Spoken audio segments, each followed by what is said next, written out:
Hey, welcome back to another Ableton video. This is part 2 of our template series. Today I want to show you how I use Session View to run a service on the weekend. I build everything in Arrangement and Session View, but most of the time I actually use Session View. And I feel like not enough churches use Session View. It kind of gets a bad rap in the church worship community. And so I want to show you how I use Session View and how you can use Session View to add spontaneous moments and easily create transitions.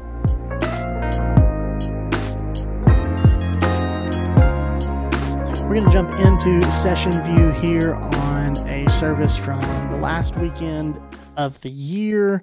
I've got everything pulled up here, and you'll see here are my buses. I'm busing tracks to these buses. It's kind of as a mastering thing. We've got all of our tracks here. We've got groups. We've got guitars and pianos and keys and choir tracks, background tracks. We've got MIDI pad and MIDI click tracks. And then we've got our key stuff here at the end.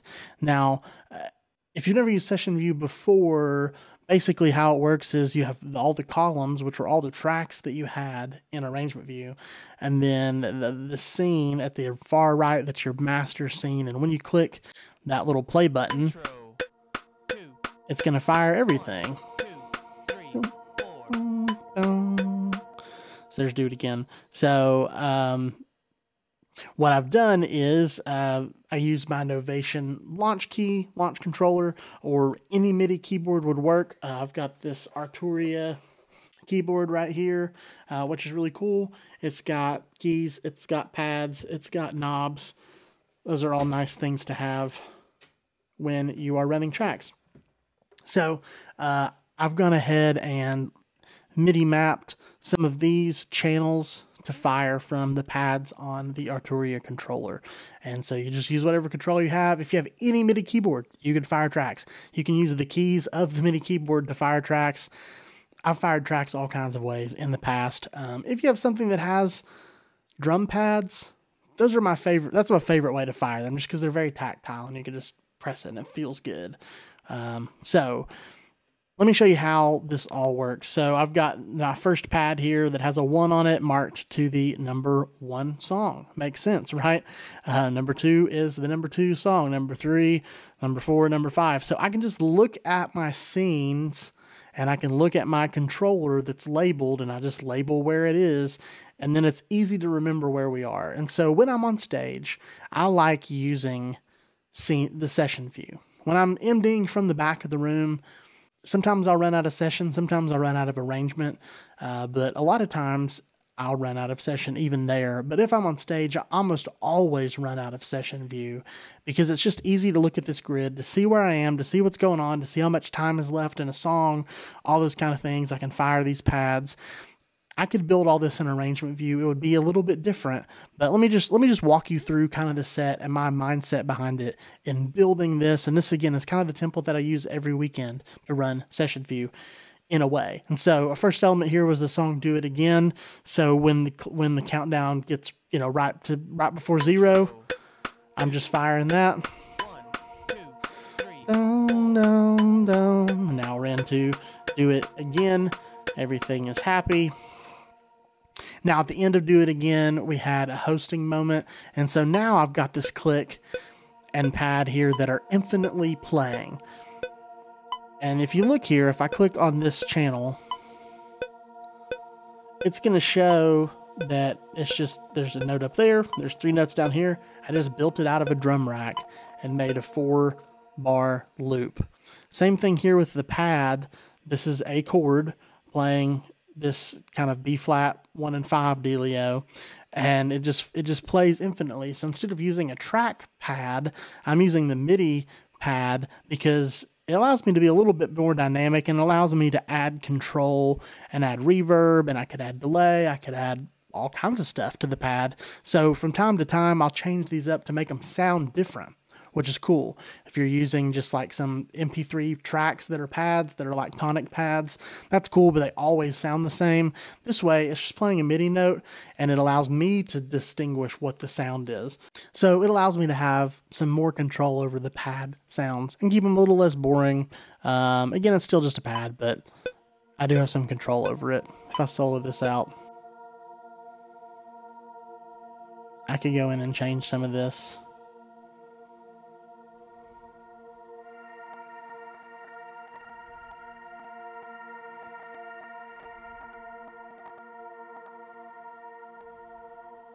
Anyways, so there's the pad. Now, the next element that we had was a prayer right before Won't Stop Now. And so I just have a pad that changed to the key of A. So we dropped a half step, which is kind of a weird transition. And so I think we had kind of a cymbal swell. People were applauding. And then I pulled everything back and just launched this pad. So now we're in A. And then our keys player was just kind of without time playing. There's not even a click. We're just kind of playing behind the prayer. And then as our host person was finishing, we fired Won't Stop Now. 1, 2, 1. I was pegging out the CPU. Sorry about that. So we fired Won't Stop Now, and then the band comes in. Everybody builds into the end of that prayer. We do the song. Now, at the end of Won't Stop Now, we crash out. Won't Stop Now ends on the 4 chord of the song. And then our pastor came up, started speaking, kind of jumped into that moment. We were just kind of trash canning that ending with him. And then as they were doing that and we kind of lost time, I started just this click and loop. And we went back into the bridge chords of Won't Stop Now. And he actually started this message kind of while we were playing that. And then we jumped in to sing some of the bridge with him. So I'm in session view. I'm able to play real tracks and kind of have these looping sections and like free flow sections. I could have gone into arrangement view and I could have grabbed that section that I wanted from Won't Stop Now. Like I could have gone here and I could have found the bridge section. I could have found what I wanted. I could have used the little looper selector tool right here. Like, let's just say that I wanted a few bars here of Won't Stop Now. This isn't exactly the bridge, but let's just say I want this section.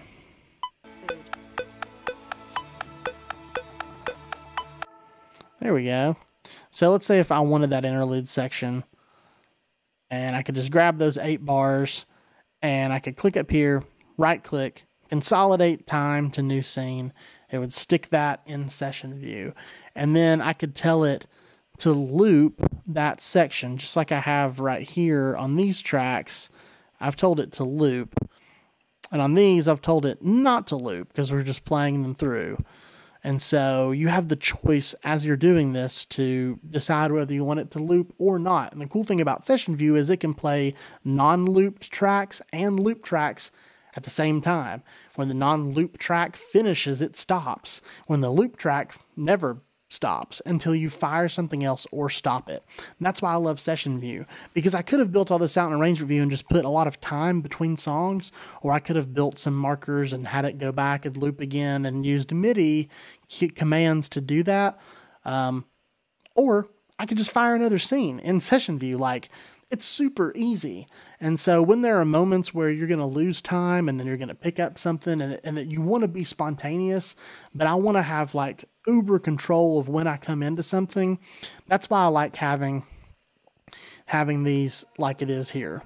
So let me show you kind of how it works in a real world scenario. Another thing before I do that is this up here is the global quantize bar or section. It tells you how many measures before you like press something, what it's going to do. If it's on none, if I fire number 4, Chorus. it fires when I push 5, it fires immediately, right? So I'm playing number 4. Here comes 5. I'm going to fire it just at a random time. Yeah, it just happens. I like it on 1 bar. And when it's on 1 bar, either if you do it on the downbeat, it works, or it's the next one, the next downbeat of that measure. So you can either fire it right on the 1, but really, ideally, you fire it between that measure before and the measure where you want it to start. And so what I did here is this Sea of Victory starts 1 measure before the chorus, so I get the tag. Chorus. I'm gonna sing I'm gonna see a victory. Right?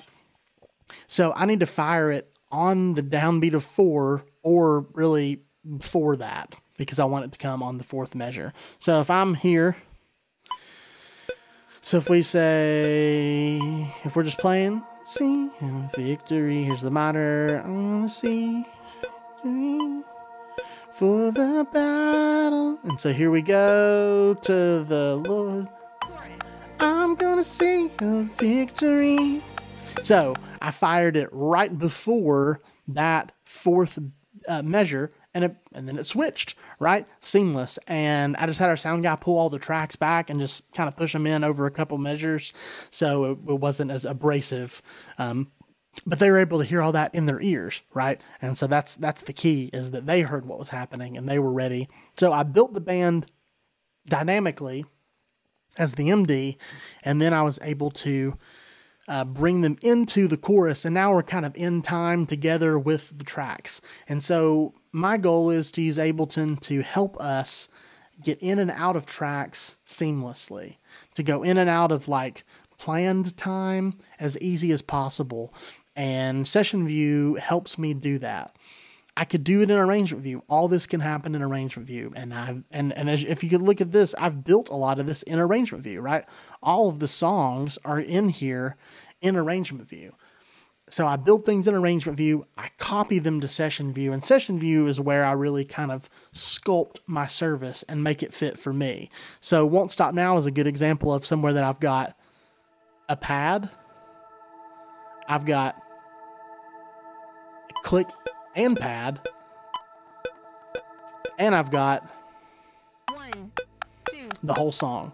And I could come and add more things. So as I'm sitting in the back leading the band, we've got planned, time that's together. We've got just a pad and like free flow time that I could lead them through a chord change or something like that. And we have the song. And so there's flexibility inside of just one thing, just with a couple scenes. It's really, really easy to do. And so I love that Session View allows me to have songs where there's something that is looping and there's something that is Chorus. in time. And those things can work together. So if I had a song, like let's say that we were doing See a Victory at the end, and I wanted to keep this click going after the song finished. But this time I didn't because the service was over, but I could have added this just for one measure, 4 bars of this click, and told it to loop forever. The song ends and the click just keeps on going, right? They can just stay together and jump back into something. It's super easy for me to keep everyone together in Session View, and it's easy for me to just hit stop and kill all the tracks, right? Or to just dump to a pad that's in that key, right? So if all else fails, we need to bail and come back to something. Or if we want, again, right, if we want to just add just one here, like this one that has the click and the pad. Now we're back in time, and now we could, let's say we're playing something together, measure 2, measure 3, measure 4, and here's the 1, and now we're in that song. So it allows me so much freedom, and I love Session View, and that's why I love Session View, because it gives me the freedom to do what I want to do with the song on the fly. The last thing I'll mention here is that all my tracks are getting routed to these buses. So that is pretty cool, because it allows me to jump from, like right now I have this just running stereo out into a recorder to give you some audio so you can hear what is going on. And you can see I've got it routed out to 1 and 2 right now, because that's all that's plugged in. But when it's in Dante, I can go and just change these outputs, and I don't really have to change this mapping, because you see the click and the guide, they're going to the click bus, and the drums and the loop, they're going to channel 5 and 6. Tracks are 3 and 4. This is 5 and 6. 7 is just this pad. 8 is bass, and 9 and 10 are live keys. I like using buses because if I change from Dante to another interface, I don't have to go to every single channel and tell it where to go. These are already just routed to the right buses that I want them to go into, and then I just delete what I don't need for the week versus having to change all those. So in just like 5 seconds, I changed all these to 1 and 2, and then I could change them back if I wanted to. Again, flexibility is the name of the game when it comes to session view for me. I probably run about 80% of Ableton sets in session view, and then I'll jump in arrangement view when I need something very specific. If a song changes tempo and time a lot, I'll run it in arrangement view. If we're doing like a medley of songs where we're picking up different sections and kind of smashing them together, I'll use that in arrangement view. But if we're just playing songs and doing spontaneous moments and I want freedom, session view is the way to go, and I really like it. Drop a comment below if there's something you want to learn specifically about.